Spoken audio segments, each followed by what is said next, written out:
Hi everyone, thanks for stopping by Pete's Garage. Today on the 65 Mustang, we're going to be changing the master cylinder.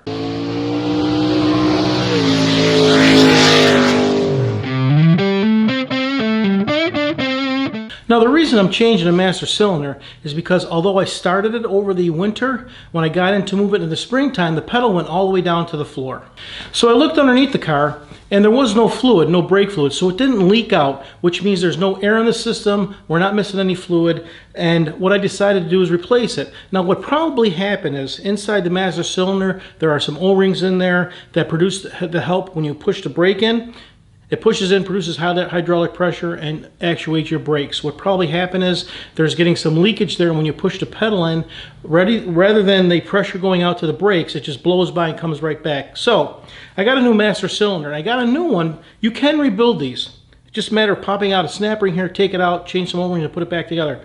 Now the rebuild kit was like 13 bucks, but I got a brand new direct replacement one from Rock Auto for only 32 bucks.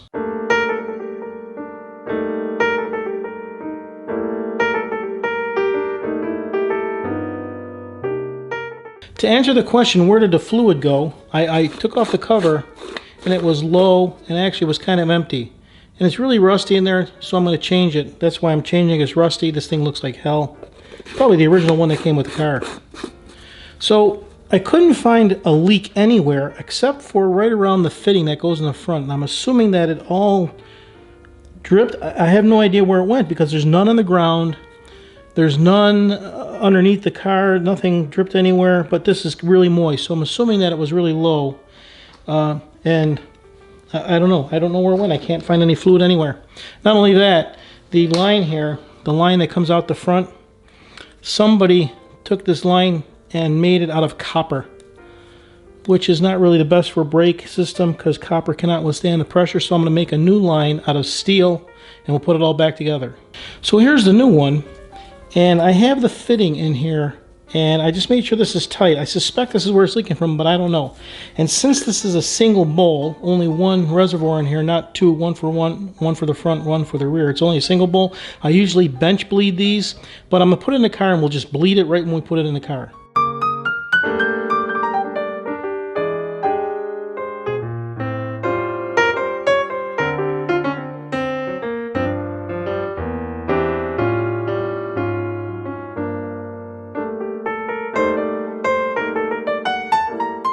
Now I'm going to bleed this in the car simply by putting a brake line onto here, and then I'll bend it up back into the bowl.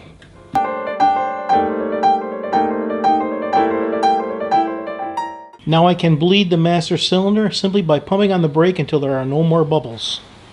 So here's the one I took out. Here's the one I recreated. And once you put it in, you're going to have to bend it anyway, so let's go put it in.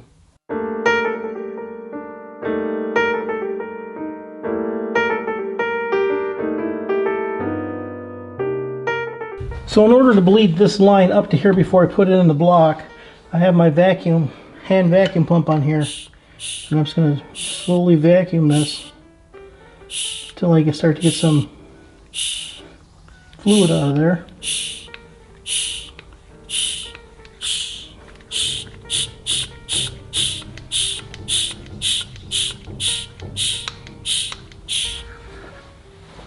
Depress the brake a little bit.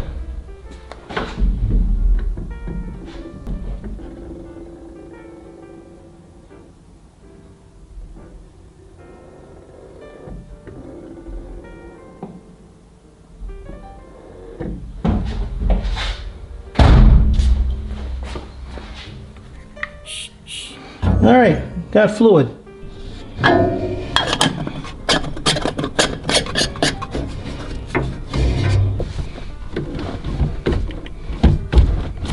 Towards the end of last summer, I was really nervous driving this car because the pedal was so soft. You'd go and step on it, and the pedal would go down almost to the floor, and I really didn't have the braking power. You kind of like coasted to a stop rather than stopping abruptly. Now, only an hour work and 30 bucks. You step on the brake, the pedal's nice and stiff, and it slams on the brake. It got a lot of braking power. Even though it's drum brakes, still tons of braking power like it was brand new.